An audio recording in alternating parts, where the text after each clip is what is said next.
The moment a 5-year-old girl handed her crayon drawing to a stranger, she had no idea she was revealing a secret her mother had kept for a lifetime.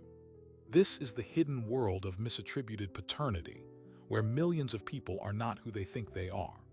Modern DNA testing now shows that for 3 in every 100 people, the father they know is not their biological father. This phenomenon has a name, not parent expected, or NPE. It's a discovery that doesn't just rewrite a family tree, it shatters a person's fundamental sense of identity. So what happens when the secret isn't found in a lab, but is blurted out by a child who doesn't even know they're telling it? We are about to enter the silent, devastating world of family secrets, where a single moment of childhood innocence can unravel a lie decades in the making. To understand how a child's drawing could topple a family, we must first go back to a time when such secrets were not just possible, they were systematically engineered. For much of the 20th century, the entire field of reproductive medicine operated in the shadows, built on a foundation of deliberate deception. Fertility doctors held an almost mythical power, and they used it to construct elaborate fictions. The common practice wasn't just to use donor sperm, it was to mix it with the intended father's sample, telling couples this was a special treatment to boost their chances. This meant from the very moment of conception, the truth was obscured. No one would ever really know. The driving force was shame. Male infertility was seen as a profound failure, a blow to masculinity that could not be spoken aloud. A court ruling in 1954 declared that donor insemination constituted adultery. So, to protect the husband's ego and the sanctity of the family unit, an airtight system of secrecy was created. Donors were guaranteed anonymity. Records were written in code, and then those records were deliberately destroyed. It was designed to be a perfect, fail-safe secret. The child would grow up believing a biological truth that was, in fact, a carefully maintained lie. The mother would carry the weight alone. But secrets have a gravitational pull. They warp the space around them. A parent hiding something so fundamental begins to behave unpredictably. There might be whispered phone calls cut short when someone enters the room, a sudden tension when certain questions are asked, a photograph that is always kept face down in a drawer. Children are exquisitely sensitive to these glints of hidden truth. They sense the fissures in their family's reality, even if they can't name what's wrong. The ambiguity itself becomes a threat, often leading them to imagine something far worse than the actual secret. This culture of secrecy didn't just hide donor conception, it concealed affairs. It hid the children born from wartime liaisons. It buried the existence of half-siblings scattered across cities or even countries. The unifying thread was the mother's monumental decision to carry the secret to her grave or to risk destroying the family she was trying to protect. For many, the calculus seemed clear. The lie was the kinder option. The truth would only be a weapon. And for decades, the system worked. Biology was destiny, and destiny was a locked box. Then, the key was invented. The first direct-to-consumer DNA test kit arrived in the early 2000s. It was marketed as a fun way to discover your ethnic heritage, to connect with distant cousins tracing their genealogy. No one in the Secret Keeper's generation could have possibly foreseen its true power. This wasn't just a hobbyist's tool. It was a forensic device that could peer through time, through burned documents and coded ledgers, and reveal biological connections with chilling, incontrovertible accuracy. The dam began to crack with a trickle of stories on early internet forums. People would take a test expecting to see 95% Irish, only to find a significant percentage of Italian or Scandinavian with no family explanation. They'd find a close relative, a first or second cousin, with a stranger's name in their match list. The polite initial messages would be sent. "Hello, we seem to be closely related. Do you know how we might be connected?" Then the world would drop out from under them. Consider the case of a woman we'll call Sarah. She took a test at age 48, curious about her health predispositions. When her results came back, she saw a high centimorgan match labeled close family first cousin. but the username was unfamiliar. She reached out. The match, a man named David, was equally confused. As they compared family trees, dates, and locations, a horrible, impossible picture emerged. Their connection wasn't cousin level. The shared DNA was consistent with a half-sibling relationship. Sarah's beloved father, the man who raised her, could not be her biological father. Her mother, when confronted, first denied, then wept. The secret was 50 years old. Sarah's entire history had just been erased and rewritten in a single afternoon. This is the visceral shock of the NPE discovery. Studies describe it not as simple surprise, but as a traumatic, life-altering event. Researchers interviewing those who made this discovery found none who described an indifferent or positive reaction. The initial phase is marked by profound shock, fear, and a dizzying sense of crisis. The man you call dad is not your father. Your medical history is a fiction. Your face in the mirror suddenly belongs to a stranger. Your place in the family narrative, the stories, the traits, the inside jokes, is now hollow. You have, in a very real sense, lost the person you thought you were. But here's where the child's role becomes terrifyingly pivotal. While adults are discovering these secrets through science, young children often stumble upon them through pure, unfiltered observation. Their brains aren't yet wired for the sophisticated deception required to keep a long-term secret. Cognitive scientists note that to keep a secret, you must hold multiple pieces of information in your mind at once and actively suppress thoughts and behaviors that might reveal it. This is incredibly difficult for a child, with limited working memory and inhibitory control. Research shows a clear developmental line. Only about half of 4 to 6-year-olds can reliably answer questions about a secret without revealing it. That number climbs with age. So, a 5-year-old is essentially a secret-revealing machine operating on probability. They overhear a whispered argument. They see a hidden photograph. They notice their mother's prolonged silence after a certain name is mentioned. And then, in a moment of unguarded innocence, they present that information to the one person who was never supposed to know. There is a documented case of a 5-year-old, described by his parents as the quiet kid, handing his father a crayon drawing of their family. He pointed to a small, smiling figure near an ant and said, "That's the baby in Auntie's tummy. Mommy told Daddy but said it's a secret." The aunt's pregnancy was early and she had told only her sister, the boy's mother, in confidence. The secret lasted less than 24 hours, undone by a stick figure drawing. Now, amplify that 1,000-fold. Replace an early pregnancy with a hidden paternity. Replace the aunt with the mother herself. The child is not pointing to a drawing of an aunt, but to a drawing of a man who is not her father. This sets the stage for the ultimate domestic detonation. The mother's secret, buried for years under layers of denial and careful performance, is suddenly exposed not by a faceless lab, but by the person she loves most, her own child. There is no buffer of technology, no time to prepare a response. The revelation happens in real time in a crowded restaurant, a living room, a grocery store aisle. The father's realization is immediate. The child's confusion is palpable. And the mother is caught in the blinding spotlight of her own deception, with no way out. The immediate aftermath is a silent, howling vacuum of trust. The foundation of the family is gone. The father questions every memory, every anniversary, every sacrifice. Was my love built on a lie?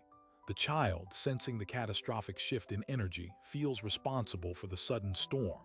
And the mother, she is now the architect of the ruin, her original motive, whether protection, fear, or shame, completely erased by the monumental consequence of her secret. This is where our story truly begins, not with the discovery, but in the first second after the secret is spoken aloud. The moment the drawing leaves the child's hand, the look of recognition on the stranger's face, and the slow, terrible dawning on the father's as a lifetime of reality shatters into pieces. In that first, frozen second after the secret is exposed, 3 separate realities fracture simultaneously. The father's reality, where he is the biological parent. The child's reality, where the world is safe and makes sense.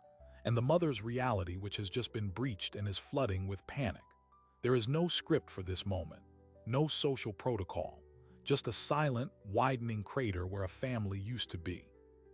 The father's mind does not move in a straight line, it ricochets. First, there is a bizarre, fleeting hope that this is a misunderstanding, that the drawing is of an uncle, a family friend, a teacher.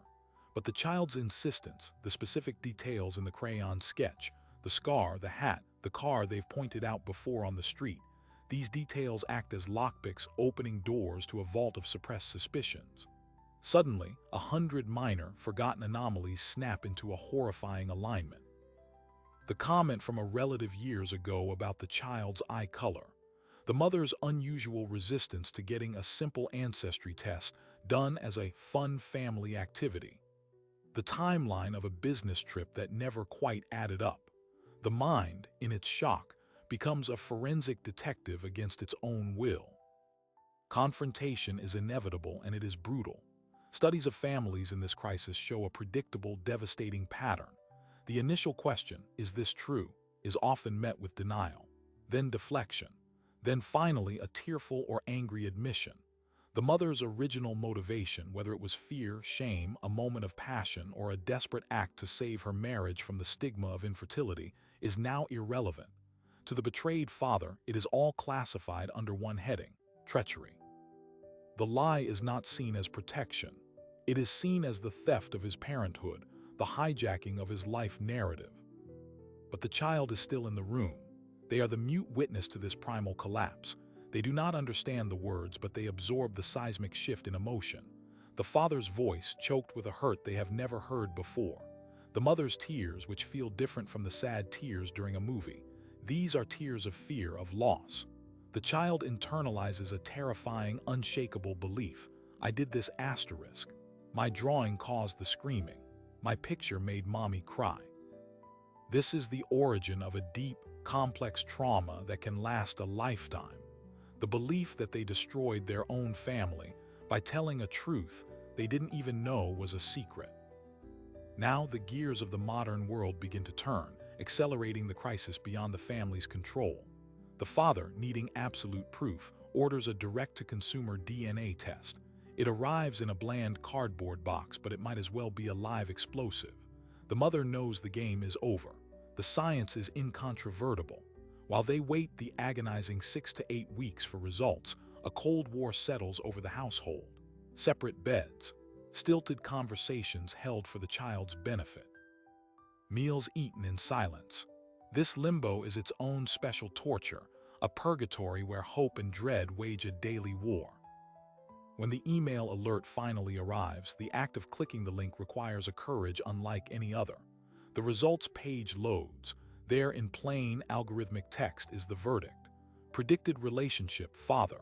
Or more devastatingly, predicted relationship, not a match. Percentages and shared centimorgans render the final digital judgment. For many men, this is described as an out-of-body experience, a feeling of watching their own life from the outside. The legal and social identity of father has just been decoupled from the biological fact. So, who is he now? This is where the story explodes outward beyond the living room walls, because the DNA test does not exist in a vacuum. It is connected to a vast global database. And with that click to see results, the father, and often the child if their DNA is on file, has just thrown a line into a sea of genetic matches. This is the second revelation, often more shocking than the first. The biological father is not an abstract concept. He has a name. He has a profile. He might live 3 towns over. He is, as one discoverer put it, a click away. Imagine the surreal horror of that moment. You have just learned your father isn't your father, and right there on the same screen, the website suggests a man who is a 50% match. Close family father. The profile shows a thumbnail photo. He has your chin, your child's eyes. The impulse to message him is overwhelming, a mix of furious accusation and desperate curiosity. Who are you? Did you know? What else have you taken from me? But here is the pivot that reframes everything. In a significant number of cases, when that message is sent, the biological father's response is not guilt or confrontation. It is utter, profound confusion. "I have no children," he will reply. "There must be a mistake." This is the entrance into an even darker labyrinth. It leads to the discovery of fertility doctors who were not healers but predators. The case of Dr. Norman Barwin in Canada is the archetype. For decades, this respected fertility specialist treated hundreds of couples. What his patients did not know was that he was systematically replacing donor sperm, or even the husband's sperm, with his own. He used his own sperm to fertilize at least 11 women, and estimates suggest the true number could be between 50 and 100 children. These were not affairs. This was not a secret between two adults. This was a medical professional, in a position of sacred trust, committing a form of biological theft on an industrial scale. The children born from these procedures are now adults, connecting with each other through DNA databases, forming a network of half-siblings who share the same shocking, violating origin story. For these discoverers, the betrayal is tripled. The mother may have been complicit in a different secret, believing she was receiving anonymous donor sperm. The social father's identity is erased, and the biological father is a stranger who violated his oath for his own grotesque gratification. The child's drawing in this scenario would not point to a family friend, but to a face on a medical diploma hanging in a clinic. The secret is not a personal failing, it is a systemic crime. Yet the most common scenario remains the secret affair. And here, the search for the biological father becomes a high-stakes emotional investigation. The mother under pressure may provide a first name, a location, a shattered fragment of the past. The adult child or the betrayed father then takes to social media, to search engines, to yearbooks. They are digital detectives, piecing together a ghost from fragments of data. When they find him, they face an impossible choice: to make contact or to let the ghost remain buried. Making contact is a roll of the dice with loaded dice. The biological father could be receptive, welcoming, full of remorse. He could be indifferent, hostile, or in denial. He could be deceased, leaving only grieving relatives to receive the shocking news that their husband or father had another child. Each outcome creates a new wave of collateral damage, rippling through an entirely unsuspecting family. A wife learns of her husband's infidelity decades after his death. Children discover they have a half-sibling their mother never knew about.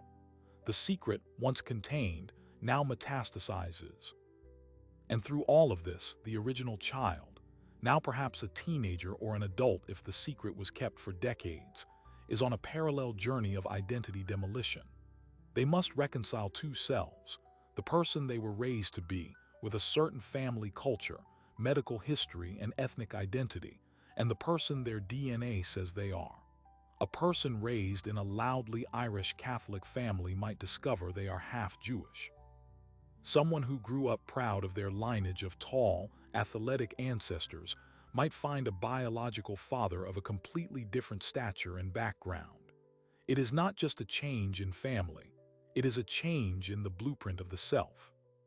The psychological studies are unanimous on the impact.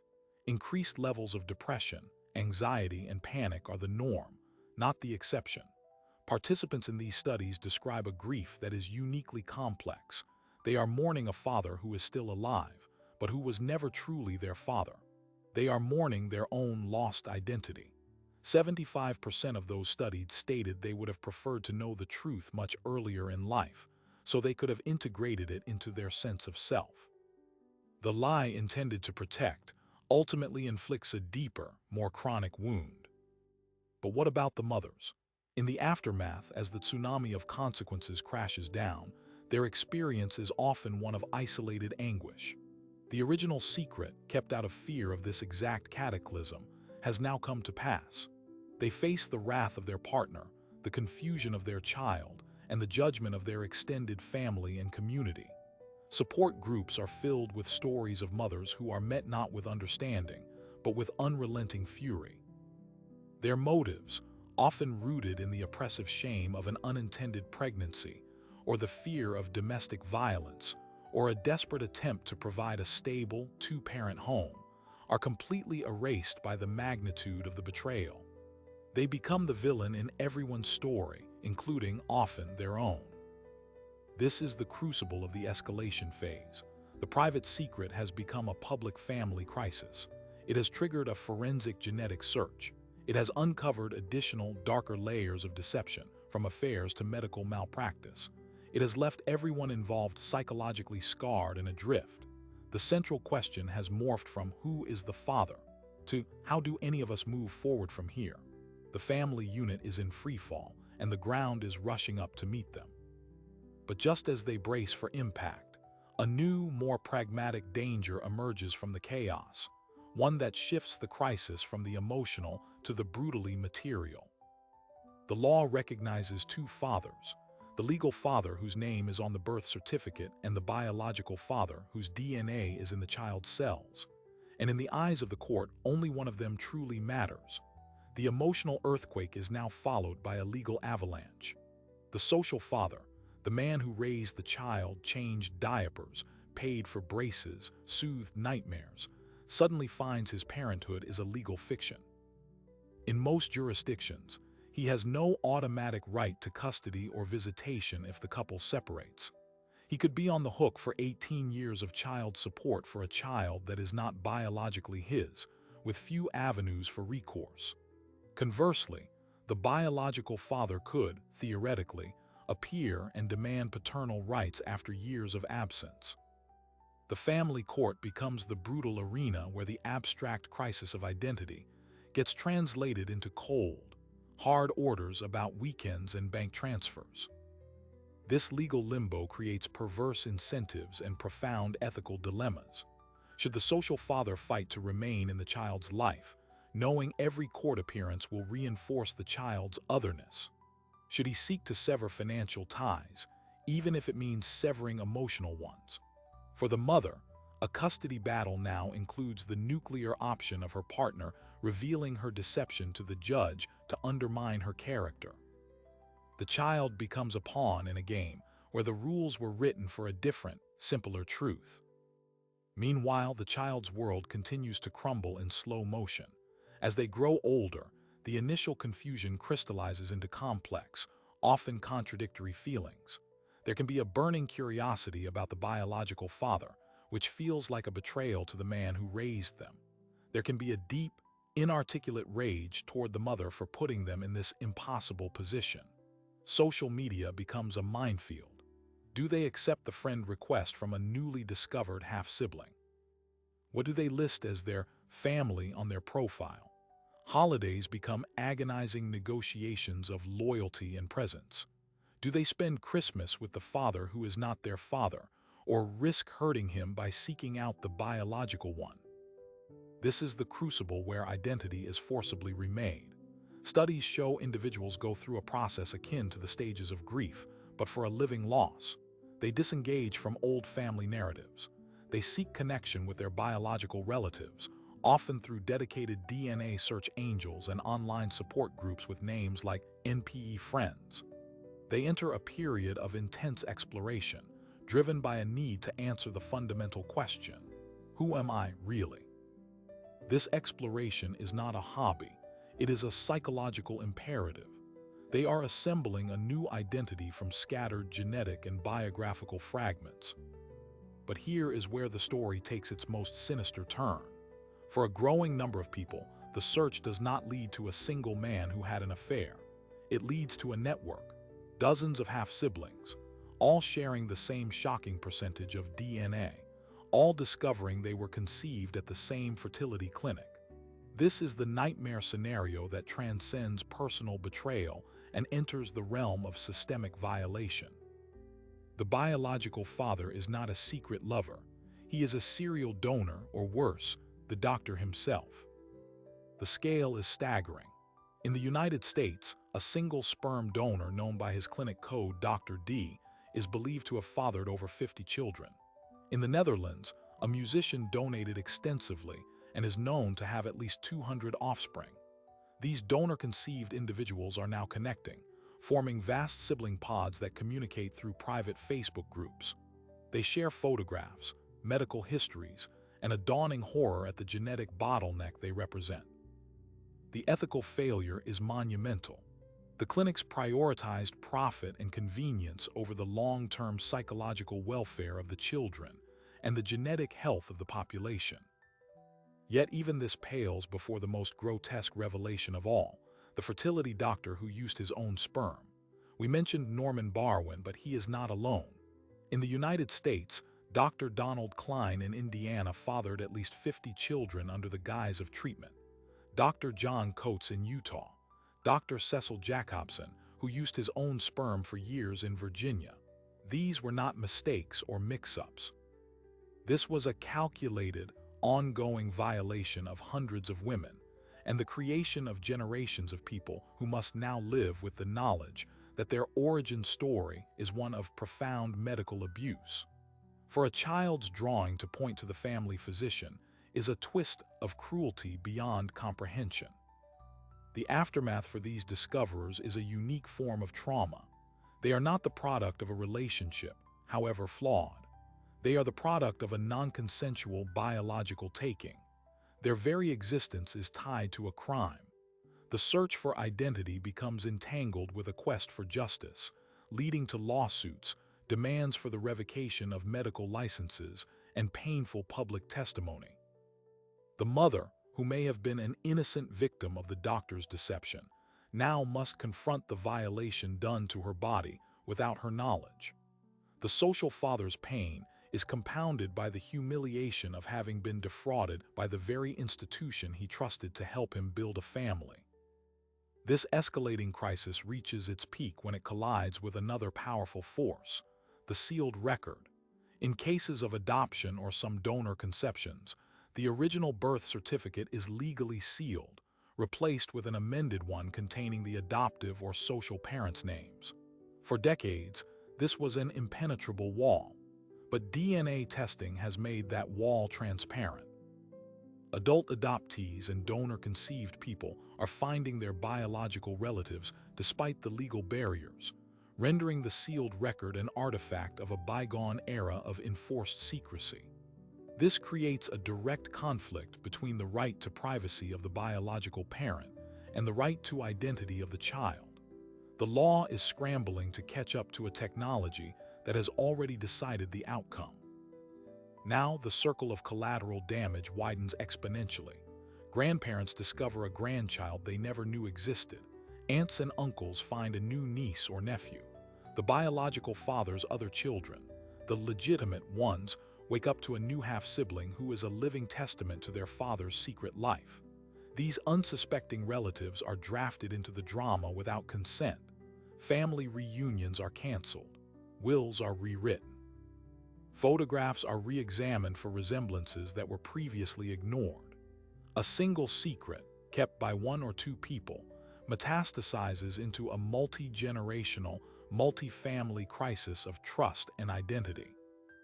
And through it all, the original couple, the mother and the social father, face their own point of no return. Can a relationship survive this? The statistics are grim. The breach of trust is often described as unfathomable, deeper than infidelity because it involves the core identity of a child they both love. Even if they stay together for the child, the relationship is frequently hollowed out, existing as a tense cooperative parenting arrangement rather than a marriage. The shared history is now poisoned. Every happy memory is recontextualized as having occurred under the shadow of the lie. Yet in this landscape of total wreckage, something unexpected begins to stir. Not in every case, but in enough to be significant. After the storms of rage, grief, and legal warfare have passed, a fragile new landscape becomes visible. It is not the restoration of the old world. That world is gone forever. It is the painful, gradual, and often reluctant construction of something more complex, more honest, and ultimately more real. The explosions have stopped. The dust is settling. And in that strange, quiet aftermath, the most difficult work of all begins. The work of deciding what to build from the ruins. In the wake of total collapse, the old categories of father and family are no longer sufficient. A new language must be invented from scratch. This is the work of reconstruction, and it begins with a radical, painful acceptance. The past cannot be fixed. The goal is not to go back to how things were, but to build something functional and hopefully eventually something meaningful from the broken pieces. The first, most critical decision is about the story itself. What narrative will this family now tell about itself? Will it be a story of betrayal and loss, or can it be reframed as a story of resilience and expanded love? For the social father, the dad who changed the diapers, this often means undergoing a profound internal shift. He must separate the concept of father from biology. Fatherhood, he discovers, is not a blood test. It is a history. It is the sum of 1,000 small acts of care. The bedtime stories, the homework help, the driving lessons. His legal standing may be precarious, but his emotional and psychological claim is unassailable. In the most successful resolutions, this man makes a conscious choice. I am choosing to remain this child's father. The child did not lie. The child is not the secret. The child is still my child. This choice, when made from a place of strength rather than obligation, can become the new foundation. For the mother, the path is one of atonement and radical honesty. The era of secrets is over forever. Her work is to answer every question from her child and her partner, no matter how painful, with complete transparency. She must sit with the consequences of her choices without deflection. In support groups, mothers who have done this work speak of a hard-won peace. They acknowledge the devastation they caused, but they also begin to reclaim the context of their decision, the fear, the shame, the societal pressure, not as an excuse, but as an explanation. This allows the child to see her as a complex human being who made a terrible mistake, rather than a one-dimensional villain. And for the child, whether 5 or 50, the work is integration. They must knit together two disparate selves, the person they were raised to be and the person their genetics suggest they are. This is not about choosing one father over the other. It is about expanding their heart to hold two different, non-competing truths. The dad who raised them is their dad. The biological father is their origin. One is a relationship built on love and shared history. The other is a biological fact that explains their physical being, their medical heritage, and perhaps certain innate traits. The healthiest outcomes occur when everyone involved allows for this both-and reality. We see this new model emerging in families that have navigated the storm. Holidays become more inclusive, if sometimes awkward, affairs. A Christmas might include the social father, the mother, the child, and the biological father and his family. It is not traditional, but it is honest. Communication is explicit and patient. The child is given permission to love all the people in their complex constellation without feeling disloyal. This is the antithesis of the old, secretive model. It is messy, emotionally exhausting, and requires a level of maturity from everyone that the original secret circumvented. But what about the biological father? His role is the most ambiguous and must be negotiated with extreme care. In the best cases, he becomes a kind of extended family member, an uncle-like figure who provides medical history and answers questions about heritage. In rare cases, a genuine, loving relationship develops over time, but the boundaries are critical. He cannot waltz in and claim the title of dad that he did not earn. The social father's primacy in the child's emotional life must be respected, or the entire fragile structure collapses. This negotiation is a high-wire act of humility and respect from all sides. This rebuilding process is being scaffolded by a new ecosystem of support that simply did not exist a generation ago. Online communities like NPE Friends on Facebook have thousands of members. They offer a space where people can share their stories without judgment, ask for advice on contacting biological relatives, and find others who understand the unique grief of losing a parent who is still alive. Therapists are now specializing in DNA discovery trauma and family identity crisis. These professionals help individuals and families develop the specific coping skills needed to manage the ongoing, ambiguous loss and the reconstruction of self. The legal landscape is also beginning to shift, albeit slowly. in response to this new reality. Some jurisdictions are reconsidering the absolute finality of paternity disestablishment laws, creating pathways for social fathers to maintain legal ties if it is in the child's best interest. There is a growing movement for fertility industry reform, demanding strict limits on donor offspring numbers, the end of donor anonymity, and harsh penalties for doctors who commit reproductive fraud.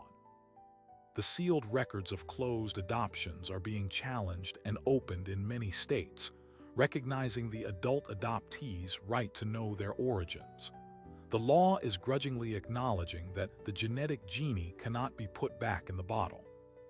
And then there are the surprising, redemptive twists that no one could have predicted.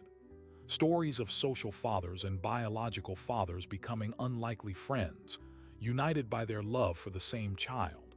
Stories of half-siblings, discovered as adults, forming deep, instant bonds that fill a void they never knew they had. There is the case of a man who discovered in his 60s that he was donor-conceived. When he found his biological father, an elderly man, he also discovered a huge, welcoming family of half-siblings.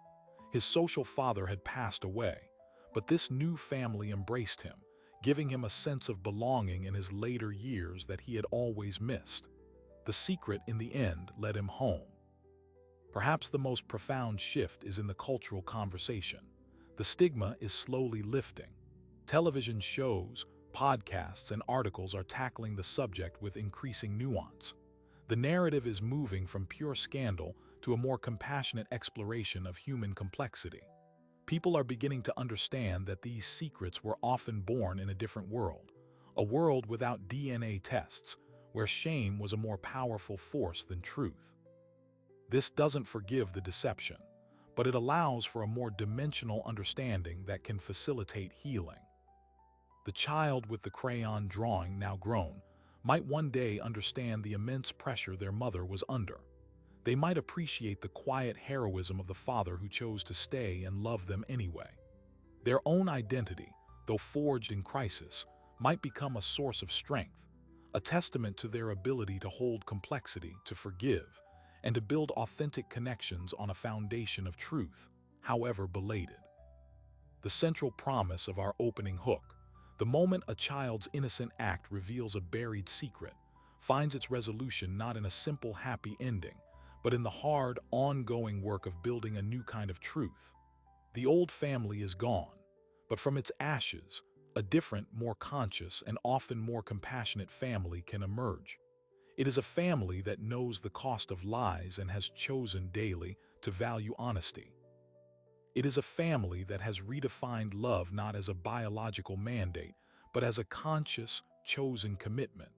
The drawing was the detonator. What comes after is the long, slow, brave work of construction. This brings us to our final reflection. The era of the perfect, unassailable family secret is over. DNA technology has seen to that. We are all now living in the aftermath of that revolution, navigating a world where the past is never truly past, and where biological truth has a way of rising to the surface, sometimes in the most innocent of hands. The question is no longer if the secrets will be revealed, but how we will choose to respond when they are. Will we cling to the wreckage of the old story, or will we find the courage to write a new one? The story of the crayon drawing is a parable for our age. We are all, in a sense, that child now, holding up a mirror to a past that was never as simple as we were told. The technology in our hands, the DNA test kits and the vast databases they feed, are our collective crayons. With every swab, we are drawing new lines of connection, revealing hidden patterns in the family portraits we thought we knew. This is not a niche phenomenon affecting a few. It is a global, generational reckoning with the very definition of truth, family, and self. We stand at the end of one era and the messy, uncertain beginning of another. The old model, built on the primacy of social bonds over biological facts, on the right to privacy trumping the right to know, has been rendered obsolete by science. The new model is still being written in real time by millions of people navigating these revelations. It is being written in support group chats, in courtrooms redefining paternity, in living rooms where difficult, necessary conversations are finally being had. This new model demands a more sophisticated emotional vocabulary. It requires us to hold space for multiple, competing truths, that a man can be a father without being a biological progenitor, that a mother can be both a protector and a deceiver, that a child's love is not a finite resource to be divided, but an expansive force that can encompass complex origins. The lingering question for every one of us is not about our own family secrets, though they may exist. The question is about our capacity for empathy in the face of someone else's shattered truth. When a friend confides a shocking DNA discovery, do we offer judgment or support? When we hear a story of infidelity or reproductive fraud, do we rush to label the villain? Or do we pause to consider the invisible weights of shame, fear, and societal pressure that shape those choices? The end of genetic secrecy is forcing a broader cultural shift from a black and white morality to a more nuanced, compassionate understanding of human frailty. This documentary has traced the arc from a single, innocent act to a systemic transformation. We have seen how a secret, once buried to preserve peace, becomes the seed of deeper conflict. We have witnessed the traumatic, yet sometimes redemptive, journey of rebuilding on a foundation of honesty. The lesson is clear. While the truth can be devastating, it is the only foundation upon which an authentic life and an authentic family can be built. Lies, no matter how well-intentioned, are architectural faults. They may hold for decades, but when they give way, the collapse is total. As you go from here, consider the stories you tell about your own family, the anecdotes, the heirlooms, the traits you believe you've inherited. How much is documented fact, and how much is cherished folklore? The power to inquire now rests in your hands. The decision of whether to ask and how to handle the answer is one of the most profound personal choices of our time. Thank you for watching this exploration of secrets, identity, and the fragile architecture of family. If this journey into the human heart has resonated with you, please let us know in the comments below. Share your thoughts, your stories, or simply where you're watching from. Your engagement fuels this channel and allows us to bring you more deep dive documentaries like this one. Don't forget to like this video, subscribe, and hit the notification bell so you never miss a story. Until next time.